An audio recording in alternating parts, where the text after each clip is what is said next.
Hello guys, नमस्ते। मैं YouTube channel से मंजू सिंह आप लोग को स्वागत करती हूँ। और एक गाना गाने जा रहे चुटकुला, उसको आप लोग सुनिएगा, कमेंट में बताइएगा कैसा लगा। पसंद आएगा तो शेयर लाइक सब्सक्राइब जरूर करिएगा ताकि हमको भी सपोर्ट मिले। और सब्सक्राइब करते रहिए आप लोग थोड़ा चैनल को, ताकि इसमें तो कुछ पैसा किसी को कुछ लगता नहीं है सब्सक्राइब करने में, लेकिन यूट्यूबर लोग को एक फायदा हो जाता है, सब्सक्राइब से ज्यादा सपोर्ट मिलता है। पब्लिक के प्यार से सब कुछ होता है।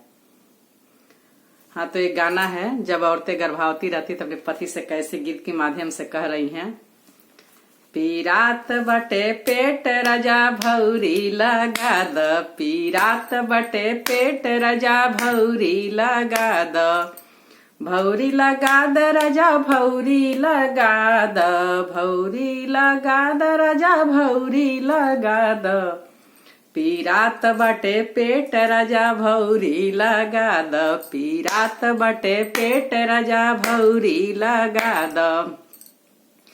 सास के खिला द ससुर के खिला द, सास के खिला द ससुर के खिला द, जवन कुछ बचे रजायन हो सरकाई द, जवन कुछ बचे रजायन हो सरकाई द, पीरात बटे पेट रजा भौरी लगाई द, पीरात बटे पेट रजा भौरी लगाई द, पीरात बटे पेट रजा भौरी लगाई द, जेठ के खिलाई द जेठानी के खिलाई द, जेठ के खिलाई द जेठानी के खिलाई द, अरे जवन कुछ बचे रजायन हो सरकाई द, जवन कुछ बचे रजायन हो सरकाई द, पीरात बटे पेट रजा भौरी लगा द, पीरात बटे पेट रजा भौरी लगा द,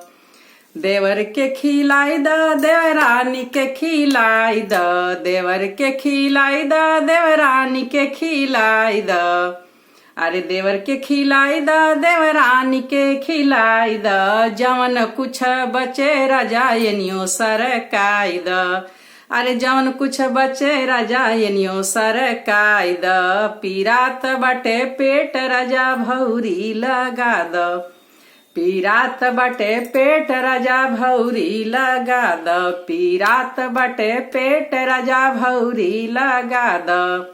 हेलो दोस्तों, नमस्ते, प्रणाम आप लोगों को, सभी दोस्तों को।